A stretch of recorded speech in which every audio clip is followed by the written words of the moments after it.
Very rarely am I on a job when it gets to get started like this one right here.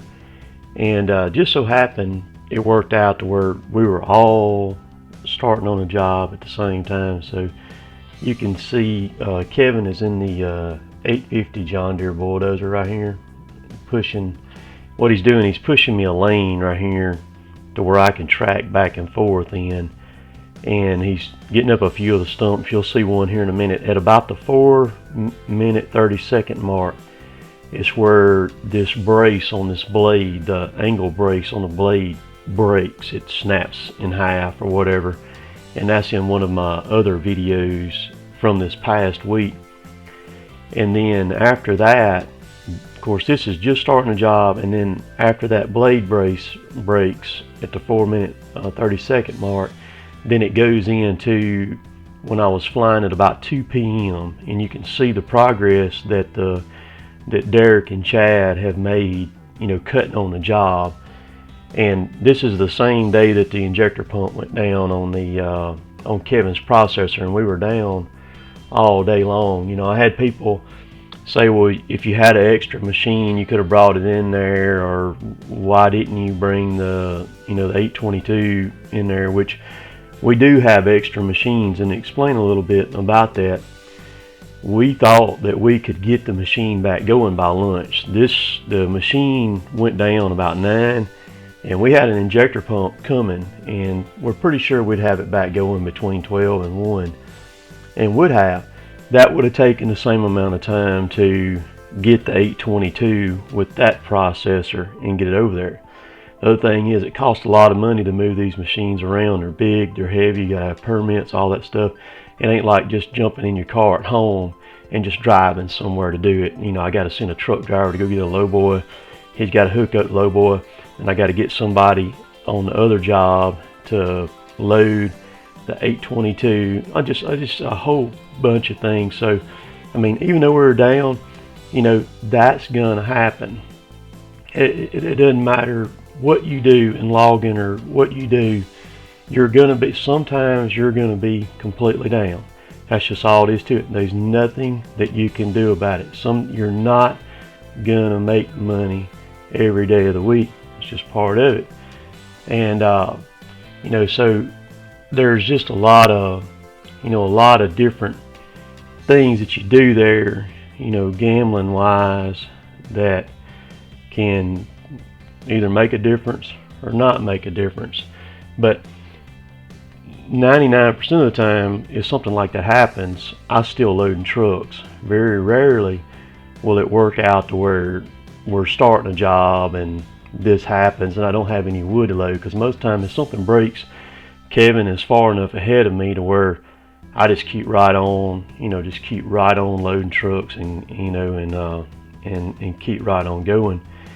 And I had a guy comment and was saying that we need to really look at our fuel. That the main reason that that the injector pump goes down is because of water in the fuel, or bad fuel, or whatever. And that we basically are not doing a good job with our fuel.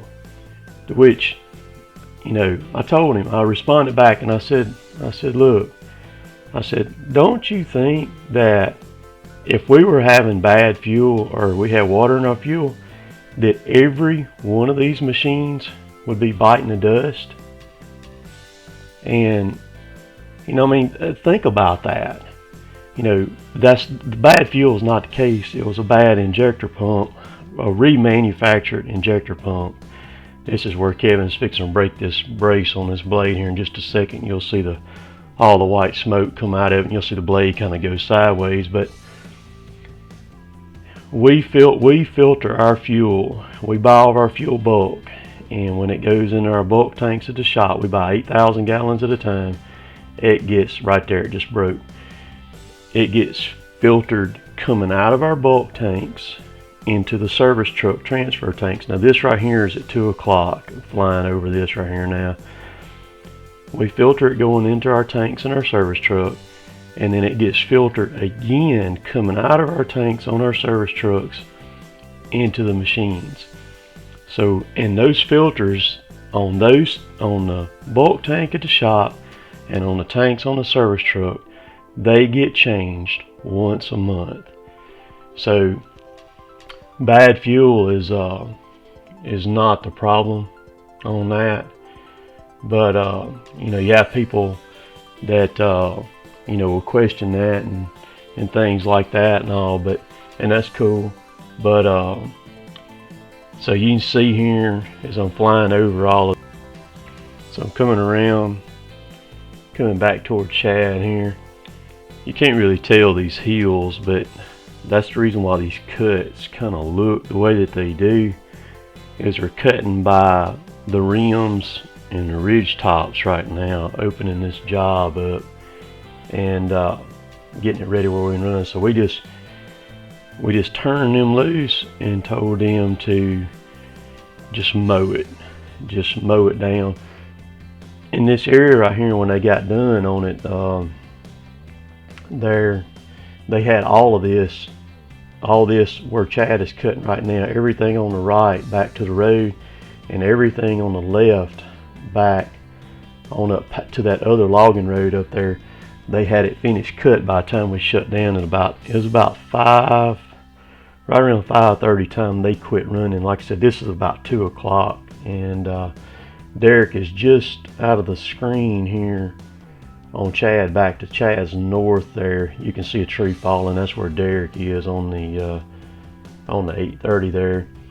But I've got a good bit more drone footage on this job right here, and we'll be doing more and all that. But just want to remind you you can find me on Instagram, putting a lot of good pictures on there, and of course on Facebook.